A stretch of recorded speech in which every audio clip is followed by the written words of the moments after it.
Hello everyone, मैं राज भंडारी आप सबको स्वागत करता हूं अपने चैनल इलेक्ट्रिकल अड्डा में। आज जो मैं आप सबके सामने जो नेक्स्ट वीडियो लेके आऊँ वो लेके आऊँ important question for Uttarakhand board. ठीक है, फिजिक्स 2025। तो फिजिक्स जो 2025 में जो बच्चे पेपर देने वाले हैं फिजिक्स का, उनके लिए इंपॉर्टेंट क्वेश्चन लेके आया हूँ। ठीक है, ये जो होगा आपका चैप्टर नंबर 4 का मूविंग चार्जेस एंड मैग्नेटिज्म, यानी गतिमान आवेश तथा चुंबकत्व। ये जो हिंदी मीडियम वाला है उनके लिए है गतिमान आवेश तथा चुंबकत्व। ठीक है, इस चैप्टर से जो इंपॉर्टेंट क्वेश्चन आपके प्रीवियस ईयर में आए हैं या जो सबसे ज़्यादा इंपॉर्टेंट क्वेश्चन वो मैं आपके लिए लेके आया हूँ। ठीक है, इन क्वेश्चनों को आपको पढ़ना ही पढ़ना है, क्योंकि जो क्वेश्चन बनेंगे जो क्वेश्चन बनेंगे ऐसे ही क्वेश्चन आपके एग्जाम में बनेंगे। ठीक है, ठीक। अब जैसे बोला गया है कि आपका पैटर्न चेंज हो गया, तो क्वेश्चन तो सेम ही आपके बनेंगे, सिलेबस आपका सेम है, बस तरीका अलग हो जाएगा पूछने का। ठीक है, तो बाकी आपको प्रैक्टिस इनकी करते रहनी है, साथ में चैप्टर के साथ इनके जो इंपॉर्टेंट क्वेश्चन है वो आपको देख रहे हैं कि इस चैप्टर से किस तरीके से इंपॉर्टेंट क्वेश्चन पूछे जा रहे हैं। ठीक है, तो देखते हैं, ये आपका सिलेबस होगा, है ना। इस यूनिट के अंदर आपका ये सब आएगा, तो इससे रिलेटेड आपके क्या होंगे, क्वेश्चंस होंगे। ठीक है, ये जो आपका चैप्टर ये पूरा सिलेबस है आपका। ठीक है, तो देखते हैं पहला क्वेश्चन क्या है। तो ये जो क्वेश्चन है सबसे ज़्यादा इंपॉर्टेंट क्वेश्चन यही है, सबसे ज़्यादा पूछा जाता है ये। ठीक है, कि एक चुंबकीय क्षेत्र में एक इलेक्ट्रॉन क्षेत्र के लंबवत प्रवेश करता है तो इलेक्ट्रॉन का पथ कैसा होगा। यानी कोई इलेक्ट्रॉन है ना, वो किसी मैग्नेटिक फील्ड में परपेंडिकुलर पास होता है तो उसका पाथ कैसा होगा। तो उसका पाथ जो होगा यहाँ पे कैसा हो जाता है, सर्कुलर हो जाता है। आपने ये डेरिवेशन भी की होगी, ये डेरिवेशन भी पूछी जाती है बहुत, है ना। जैसे इलेक्ट्रॉन इसके अंदर जाएगा ना, वो ऐसे सर्कल में घूमने लग जाएगा, तो इसका सर्कुलर पाथ होगा आपका आंसर। ठीक है, इसकी अभी डेरिवेशन भी आएगी आपके आगे, वो भी बहुत पूछी जाती है एग्जाम में। अगला है एक शायद ये आपके सिलेबस से कट गया है। ठीक है, आप इसको चेक कर लेना ये वाले क्वेश्चन को।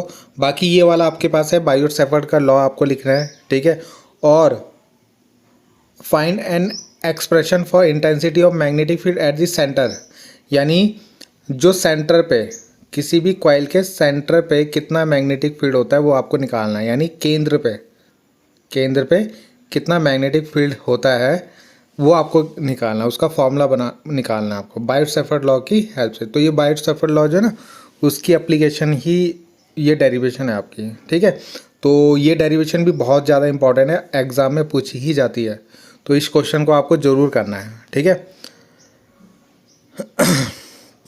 अगला क्वेश्चन है कि एक गतिमान आवेश यानी मूविंग चार्ज, अगर कोई मूविंग चार्ज है, जैसे मान लो इलेक्ट्रॉन है, मूव कर रहा है, गतिमान है, तो ये क्या उत्पन्न करता है, ये इससे क्या क्या बन सकता है। तो इससे इलेक्ट्रिक फील्ड भी बनेगा और मैग्नेटिक फील्ड भी बनेगा, यानी इलेक्ट्रिक फील्ड और मैग्नेटिक फील्ड दोनों बनता है ये। ठीक है, तो इसका ऑप्शन नंबर सी। अगर बोलेगा यहाँ पे गतिमान ना हो, अगर मान लो स्थिर है, तो तब ये केवल इलेक्ट्रिक फील्ड बनाएगा। क्या बनाएगा, इलेक्ट्रिक फील्ड। ठीक है, अगला ये क्वेश्चन भी इंपॉर्टेंट है आपका कि जो गैल्वेनोमीटर है उसको एमीटर में कैसे बदला जाता है। ठीक है, उसका आपको डायग्राम बनाना है, तो इस क्वेश्चन को भी जरूर कर लेना, कैसे गैल्वेनोमीटर को आपको एमीटर में कन्वर्ट किया जाता है, वो इसके अंदर वो आपको वो डायग्राम बनाना है। ठीक है, तो दिखाना भी है कि कैसे बदला जाता है, तो इस क्वेश्चन को भी जरूर कर लेना, ये भी अच्छा क्वेश्चन है, इंपॉर्टेंट क्वेश्चन है। ये आपका एक न्यूमेरिकल है। ठीक है, और ये जो मैंने अभी बताया था ना, मैग्नेटिक फील्ड में जब आपका इलेक्ट्रॉन परपेंडिकुलर चलता है ना, लंबवत जाता है, तो वो सर्कुलर पाथ में घूमता है, तो वहाँ पे उस सर्कुलर पाथ की रेडियस के ऊपर ये क्वेश्चन है। ठीक है, तो ये क्वेश्चन आपको ज़रूर करना है। अगला है मैग्नेटिक फ्लक्स की यूनिट क्या होती है, तो वेबर होती है। ठीक है, टेस्ला किसकी होती है, मैग्नेटिक फील्ड की होती है। हेनरी किसकी होती है, इंडक्टेंस की होती है। ये किसकी होती है, फैराड कैपेसिटर की होती है। ठीक है, तो ये सारी यूनिट आपको याद होनी चाहिए। ये क्वेश्चन देखो दोबारा आ गया शायद ये। ठीक है, वही बायोट-सैवर्ट लॉ क्या होता है, और सेंटर पे आपको क्या निकालना है, उसका मैग्नेटिक फील्ड निकालना है, यानी केंद्र पे चुंबकीय क्षेत्र निकालना है। ठीक है, स्थायी चुंबक और विद्युत चुंबक से आप क्या समझते हो और उनके उपयोग, यानी परमानेंट मैग्नेट और इलेक्ट्रोमैग्नेट क्या होते हैं, उनके यूज़ आपको लिखना है। ठीक है, देखो ये डेरिवेशन आ गई फिर से, जो फर्स्ट आपका क्या था, ऑब्जेक्टिव क्वेश्चन था ना, उसी के ऊपर कि अगर आपका कोई क्या है, परपेंडिकुलर मैग्नेटिक फील्ड, क्रॉस का मतलब पर अंदर की तरफ है मैग्नेटिक फील्ड। ठीक है, यानी मोबाइल से अंदर की तरफ जैसे मैग्नेटिक फील्ड जा रहा होगा आपका, और यहाँ पे कोई इलेक्ट्रॉन आएगा या कोई भी चार्ज आएगा तो वो सर्कुलर पाथ में घूमेगा। उस सर्कुलर पाथ में जब वो घूमेगा तो उसकी रेडियस होगी, तो रेडियस का फॉर्मूला आपको निकालना है। तो शायद mv/qb है शायद इसका फॉर्मूला, ठीक है, एक बार चेक कर लेना आप। तो ये फॉर्मूला आपको प्रूव करना है इसमें, ठीक है।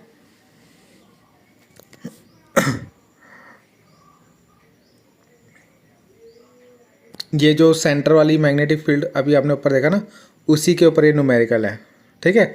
सेंटर के आपको मैग्नेटिक फील्ड निकालना है ना, उसी के ऊपर ये न्यूमेरिकल है, तो ये देख लेना। और ये देखो गैल्वेनोमीटर को एमीटर और वोल्ट मीटर में कैसे बदला जाता है, तो ये क्वेश्चन दोबारा आ गया देखो। तो ये क्वेश्चन तो आपको करना ही करना है, ये क्वेश्चन पूछा ही जाता है आपका, ठीक है, तो इसको ज़रूर कर लेना। बाकी इसके ऊपर एक न्यूमेरिकल भी आएगा आपका, देखो, ठीक है। तो ये न्यूमेरिकल भी आपको करना है कि गैल्वेनोमीटर जो होता है उसको एमीटर और वोल्ट मीटर में कैसे कन्वर्ट किया जाता है, और उनके ऊपर न्यूमेरिकल करना है, जो भी उनके फॉर्मूले बनेंगे ना उनके ऊपर न्यूमेरिकल करना है आपको, ठीक है। देखो फिर से वही क्वेश्चन पूछा जाए, तो इसका भी क्या होगा, सर्कुलर पाथ होगा आंसर। फिर पूछ लिया कि मैग्नेटिक फील्ड में जो फोर्स लगता है उसको क्या बोलते हैं, लॉरेंज फोर्स बोलते हैं, ठीक है। अगला है बायोट-सैवर्ट लॉ क्या होता है, ये आपको लिखना है, ठीक है। और दो पैरेलल वायर जो होती है उनके बीच जो फोर्स लगता है, ठीक है, वहाँ से आपको 1 एम्पेयर की डेफिनेशन बनानी है, ठीक है। तो ये भी इंपॉर्टेंट क्वेश्चन है आपका, इसके ऊपर न्यूमेरिकल भी आते हैं, ठीक है। तो ये देखना है आपको। अगला है एम्पियर का सर्किट लॉ, ठीक है। इसका स्टेटमेंट लिखना है और उसको प्रूव भी करना है, यानी उसको सिद्ध भी करना है और उसका नियम भी लिखना है आपको। तो ये भी इम्पॉर्टेंट है, जितने भी क्वेश्चन हैं सारे इंपॉर्टेंट ही है आपके, ठीक है। ये जो मैंने अभी बताया ना, दो पैरेलल वायर के बीच में जो फोर्स लगता है, एक दूसरे पे जो फोर्स लगाते हैं उसके ऊपर न्यूमेरिकल, तो देखो न्यूमेरिकल आ गया उसके फॉर्मूले के ऊपर न्यूमेरिकल, ठीक है। तो ये तो शायद आपका कट गया सिलेबस है, ये भी ये देख लेना इसको, ठीक है। तो ये आपके क्वेश्चन है। एक आपका ये है एम्पेयर सर्किट लॉ, देखो इसमें क्या है, एक पैसेज आया आपका, ठीक है, पूरा। और ये देखो ये अभी 2024 से ही ये इस तरीके से क्वेश्चन आना स्टार्ट हुआ है, ठीक है। तो इसमें क्या होता है, जैसे आपको ये दे दिया आपको, ठीक है, और इससे ही आपको क्वेश्चन दे रखे हैं, ठीक है। अब ये क्वेश्चन इसी से रिलेटेड, मतलब इसी टॉपिक से रिलेटेड होंगे, मगर ऐसे नहीं होगा कि ऊपर से छाट के आपको नीचे लिखना है। यहाँ पे जैसे एम्पेयर सर्किट लॉ क्या होता है उसकी डेफिनेशन लिखनी है, ठीक है। Ampere circuit law, Biot-Savart law, both are use to find magnetic field due to a current carrying, what is main difference between this law. यानी जो एम्पेयर सर्किट लॉ है और बायोट-सैवर्ट लॉ है, इन दोनों में क्या डिफरेंस है उसके बारे में आपको इसमें लिखना है, ठीक है। बाकी एक डेरिवेशन आपकी ये भी है, ठीक है। तो इसको भी आप कर लेना कि एक लॉन्ग आपकी क्या स्ट्रेट वायर है, जिसके कारण क्या हो रहा है, जो मैग्नेटिक फील्ड बन रहा है, सपोज उसके पॉइंट पी पे आपको मैग्नेटिक फील्ड निकालना है, ये वायर के थ्रू पॉइंट पी पे आपको मैग्नेटिक फील्ड कैलकुलेट करना है, ठीक है। ये क्वेश्चन देखो दोबारा आ गया आपका, दो पैरेलल वायर के बीच में जो फोर्स लगता है, ठीक है। अब वो अट्रैक्शन फोर्स, रिपल्शन फोर्स, यानी आकर्षण बल और प्रतिकर्षण बल हो सकता है, तो वो उसके लिए आपको फॉर्मूला बनाना है, और उसी के ऊपर न्यूमेरिकल भी है आपका, ठीक है।